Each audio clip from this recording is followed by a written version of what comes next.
Hi friends, welcome to RKR Not 7. இன்றைக்கி நம்ம RKR Not 7 என்ன பேசணும்னா கடலை பருப்பி தாங்க, வேறு எதுவும் இல்லை. வாங்க இது கடலை பருப்பி நம்ம எப்படி செய்யறதுன்னு பார்க்கலாம். நம்ம வீடியோக்குள்ளே போகிறதுக்கு முன்னாடி நம்ம RKR Not 7க்கு நீங்கள் புதுசாக இருந்தால் மறக்காமல் நம்ம RKR Not 7 சப்ஸ்கிரைப் பண்ணுங்கள். அப்போ தான் நம்ம போடுற யூஸ்ஃபுல்லான வீடியோவெல்லாம் உங்களுக்கு உடனுக்குடனே வந்து சேரும். ஓகே, இந்த கடலை மிட்டாய் வந்து குழந்தைங்களுக்கு ரொம்ப ரொம்ப பிடிச்ச ஒரு மிட்டாயின்னு சொல்லலாம். வாங்க இதை எப்படின்னு செய்யறதுன்னு பார்க்கலாம். இந்த கடலை மிட்டாய் செய்யறதுக்கு ரெண்டு இன்க்ரீடியன்ஸ் தாங்க, அதிகமாக தேவையில்லை. ரெண்டு இன்க்ரீடியன்ஸ் என்னென்னா கடலை, வேர்க்கடலையும் சர்க்கரை, இது ரெண்டு தாங்க இதுக்கு. ஓகே, ஒரு பவுலில் 3/4 அளவுக்கு நான் கடலை எடுத்துருக்கிறேன். வேர்க்கடலையில் இருக்கிற மேலே இருக்கிற அந்த தோலெல்லாம் ரிமூவ் பண்ணிவிட்டு நாம் இந்த மாதிரி கொரகொரப்பாக அரைச்சி மிக்சியில் எடுத்துக்கலாம்.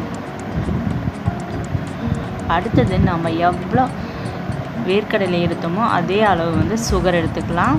சுகர் வந்து எடுத்துகிட்டு நம்ம ஒரு பாத்திரத்தை ஸ்டவ் ஆன் பண்ணி அது மேலே வச்சுட்டு சுகர் வந்து அப்படியே நேரடியாக அதில் ஆட் பண்ணிடலாம்.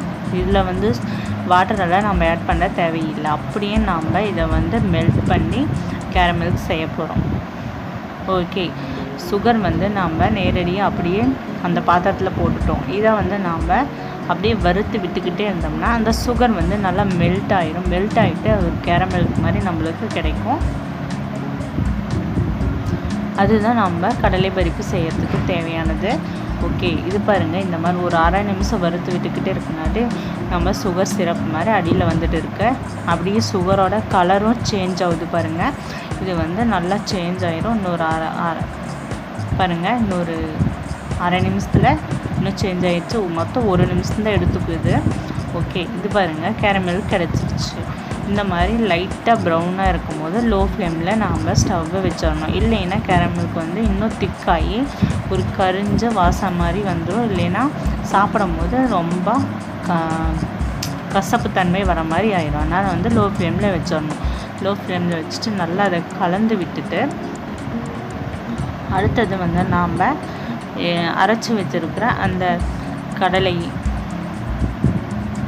வேர்க்கடலை அதுக்குள்ளே சேர்த்திடலாம். வேர்க்கடலை வந்து அப்படியே முழுசாக அப்ளை பண்ணக்கூடாது. கொஞ்சம் கொஞ்சமாக அதில் போட்டு கலந்து விடலாம். நாம் கொஞ்சம் கொஞ்சமாக அதில் போட்டு நல்லா கலந்து விடுங்க. அந்த கேரமெலுக்குலாம் வந்து வேர்க்கடலை வந்து நல்லா ஃபுல்லாக போட்டு கலந்து விட்டுருங்க. கொஞ்சம் கொஞ்சமாக சேர்த்தி நல்லா கலந்து விட்டுருங்க. ஓகே, நம்ம கொஞ்சம் கொஞ்சமாக சேர்த்து எல்லாத்தையும் கலந்து விட்டுடலாம்.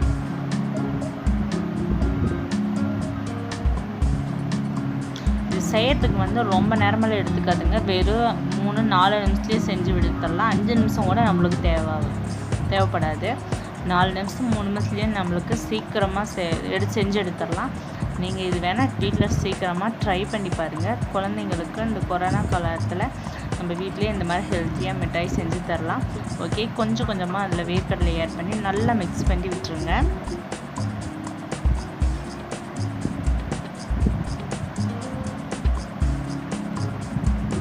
மிக்ஸ் பண்ணி விட்டுட்டு ஒரு பூரி தேய்க்கிற கல் அதெல்லாம் எடுத்து வச்சுட்டு சப்பாத்தி தேய்க்கிற கல்லில் நம்ம வந்து லைட்டாக எண்ணெய் விட்டு அதில் மேலே எல்லா இடத்துலையும் பரப்பி விட்டுருங்க. இல்லைன்னா ஒரு தட்டம் இதில் வேணால் பண்ணிக்கலாம்.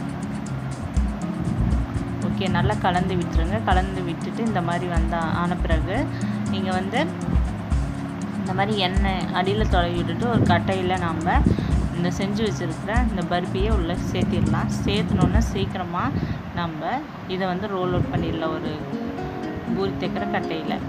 ஓகே, அடுத்தது வந்து இது ரொம்ப தின்னாக பண்ணுங்கள், ரொம்ப லேசாலாம் பண்ண வேண்டாம். அப்போ தான் நல்லா பார்க்குறதுக்கு நல்லாயிருக்கும், சாப்பிட்றதுக்கும் நல்லா டேஸ்ட்டாக இருக்கும். ஓரளவுக்கு தின்னாக பண்ணிவிட்டு இதில் நம்ம வேணுங்கிற ஷேப்பில் இதை கட் பண்ணி எடுத்துக்கலாம். இது வந்து இந்த மாதிரி ஆறாததுக்கு முன்னாடி நம்ம கட் பண்ணி எடுத்தோம்னா ஆறி போச்சுன்னா நல்லா இதாயிரும். அதனால் நம்ம வந்து ஆறாததுக்கு முன்னாடியே நான் கட் பண்ணி எடுத்துடலாம். ஆறிடுச்சுன்னா அதை கட் பண்ண முடியாது.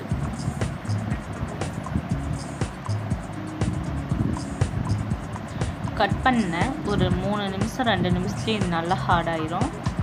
ரொம்ப நேரம் வெயிட் பண்ண தேவையில்லை இதுக்கு. இந்த பருப்பி செய்கிறதுக்கு இது வந்து 2-3 நிமிஷத்துலேயே இது ரெடி ஆயிரும் நம்மளுக்கு சாப்பிட்ற மாதிரி. ஓகே, நெட்டாக கோடு போட்டு குறுக்காவும் நீங்கள் கோடு போட்டுக்குங்க.